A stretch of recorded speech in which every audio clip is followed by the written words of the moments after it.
السلام علیکم ورحمۃ اللہ وبرکاتہ۔ الحمدللہ والصلاة والسلام علی رسول اللہ، اما بعد۔ مشہور ٹک ٹاکر علامہ ناصر مدنی گزشتہ دنوں بیمار ہوئے۔ ہم نے بھی دعا کی کہ اللہ تعالیٰ ان کو صحت اور عافیت سے نوازے، اور مختلف لوگ ان کے گھر میں عیادت کے لیے تشریف لائے۔ بہت ساری بڑی علمی شخصیات، علماء کرام، سیاسی شخصیات ان کی عیادت کے لیے ان کے گھر پہنچے۔ لیکن یہ لمحہ دیکھ کر بڑا افسوس ہوا کہ ایک رافضی علامہ صاحب کے بازو پہ امام ضامن باندھ رہا ہے، اور وہ بڑے آسانی کے ساتھ اور بڑی نرمی کے ساتھ بازو آگے کر رہے ہیں، گویا کہ اپنی طرف سے یہ تاثر دے رہے ہیں کہ میں تو بڑا با اخلاق آدمی ہوں اور اخلاق کی میرے اوپر انتہا ہوتی ہے۔ علامہ صاحب، آپ کو یہ بات یاد رکھنی چاہیے کہ اگر کوئی شخص آ کر آپ کی جیب سے آپ کا موبائل نکال کے جانے والا ہوتا نا، اور پھر آپ یہ اخلاق دکھاتے، آپ کے بیٹے کو گالی دے کے جا رہا ہوتا اور پھر آپ یہ اخلاق دکھاتے، آپ کے منہ پہ آپ کو دو چار سنا کے جا رہا ہوتا اور پھر آپ یہ اخلاق دکھاتے، آپ کو نقصان پہنچا کے جا رہا ہوتا دنیاوی طور پر، پھر آپ اس کے ساتھ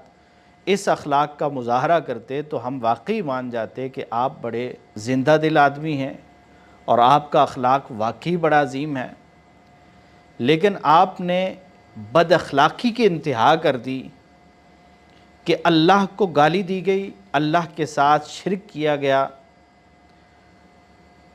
توحید کا سودا کیا گیا، آپ کا ایمان لوٹ کے جانے والا جا رہا ہے، اور آپ کہہ رہے ہیں کہ وہ میرے گھر آیا تھا اور میرے اخلاق کا تقاضا تھا کہ میں وہ جیسے کہتا ویسے کر لیتا۔ انتہائی افسوس کی بات ہے۔ اس کام سے پہلے آپ کے ہاتھ لرزے کیوں نہیں ہیں اس وقت کو یاد کر کے کہ جب اس توحید کی خاطر میرے پیغمبر کو ہجرت کرنی پڑی تھی؟ آپ کے جسم میں کب کبھی طاری کیوں نہیں ہوئی اس لمحے کو یاد کر کے کہ جب اس توحید کی خاطر پیغمبر کے صحابہ کو تکلیفیں دی گئی، جب انہیں شہید کیا گیا، جب پیغمبر اور پیغمبر کے ساتھی میدان جنگ میں نکلے، اس وقت کو آپ نے یاد کیوں نہیں کیا کہ جب پیغمبر کو کہنے والوں نے کہا تھا کہ آپ ہمارے الہوں کو مان لیں، ہم آپ کے الہ اور رب کو مانیں گے، تو رب نے یہ اعلان کر دیا تھا قُلْ يَا أَيُّهَا الْكَافِرُونَ لَا أَعْبُدُ مَا تَعْبُدُونَ وَلَا أَنْتُمْ عَابِدُونَ مَا أَعْبُدُ۔ اللہ نے یہ فیصلے کر دیے تھے، تو آپ کو وہ وقت یاد کیوں نہیں آیا، وہ لمحہ یاد کیوں نہیں آیا کہ آپ اپنا بازو اس کی طرف کرنے کے بجائے اس کے ساتھ احسان کرتے اور اسے بتاتے کہ میں اس پیغمبر کا ماننے والا ہوں جس پیغمبر نے کہا ہے من علق تمیمۃ فقد اشرک، کہ جس نے اس طرح کی چیزیں لٹکائی اور باندھی اس نے اللہ کے ساتھ شرک کیا۔ من علق تمیمۃ وکل الیہ، جس نے تمیمیں باندھے، جس نے امام ضامن باندھے اسی کے سپرد ہو جاتا ہے، ایمان کا سودا کر بیٹھتا ہے وہ انسان۔ آپ نے سودا قبول کر لیا، آپ اتنے بااخلاق ہو گئے کہ پیغمبر نے جس معاملے پہ کمپرومائز نہیں کیا تھا، پیغمبر کے صحابہ نے جس معاملے پہ کمپرومائز نہیں کیا تھا، آپ کو اللہ سے بھی معافی مانگنی چاہیے، اور ان لوگوں سے بھی جن کی آپ نمائندگی کرتے ہیں اور جو دن رات توحید کا درس پڑھنے والے، توحید کا سبق پڑھنے والے ہیں،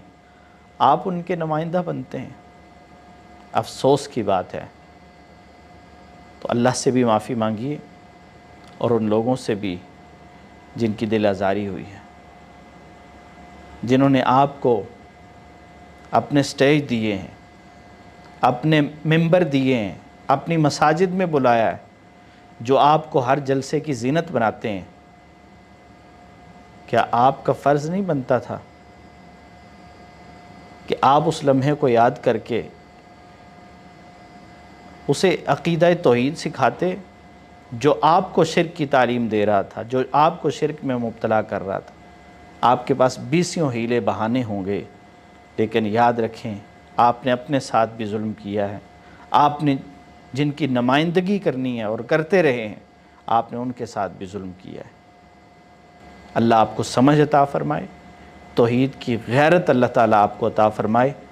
اب اس غیرت کا تقاضا یہ ہے کہ آئندہ کی زندگی اللہ کی توحید کے لیے وقف کر دیں۔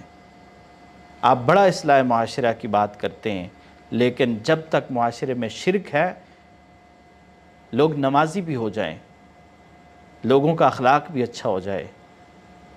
لوگ ایک دوسرے کے حقوق کی ادائیگی بھی کریں، لیکن اگر عقیدے میں شرک پایا گیا تو کسی کام کا نہیں ہے۔ اب اس کا ازالہ تبھی ممکن ہے کہ آپ آئندہ کی زندگی میں اصلاح معاشرہ کے اس کام کا آغاز شرک کی تردید اور توحید کی دعوت سے کریں، اور یہی وہ توحید ہے جس کی خاطر اللہ تعالیٰ نے تمام نبیوں کو بھیجا ہے، تمام انبیاء کو مبعوث فرمایا ہے۔ وَلَقَدْ بَعَثْنَا فِي كُلِّ أُمَّةٍ رَسُولًا أَنِ اعْبُدُوا اللَّهَ وَاجْتَنِبُوا الطَّاغُوتَ۔ آپ نے بہت بڑی غلطی کی ہے، اور اس غلطی کا ازالہ یہی ہے کہ آپ آئندہ کی زندگی میں توحید کے علم کو اٹھا کے چلیں، اور ایسے چلیں وَإِن قُتِلْتَ أَوْ حُرِّقْتَ، کہ جسم کے ٹکڑے تو ہو سکتے ہیں، جل کے راکھ تو ہو سکتے ہیں، لیکن توحید کے معاملے میں کوئی کمپرومائز نہیں ہو سکتا۔ میرا اخلاق گیا بھاڑ میں اگر توحید کا سودا کر کے، اور میرا نام گیا بھاڑ میں اگر توحید کا سودا کر کے مل رہا ہے، میری وہ فین فالوئنگ بھاڑ میں گئی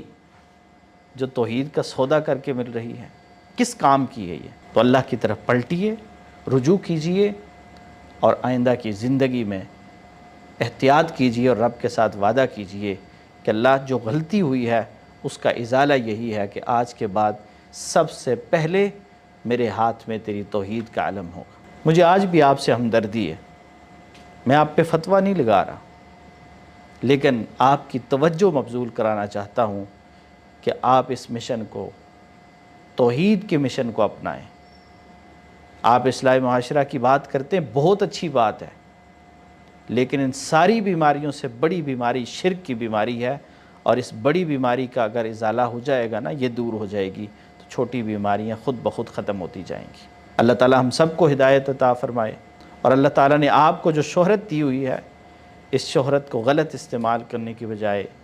اللہ کی توحید کے لیے استعمال کیجیے۔ والسلام علیکم ورحمۃ اللہ وبرکاتہ۔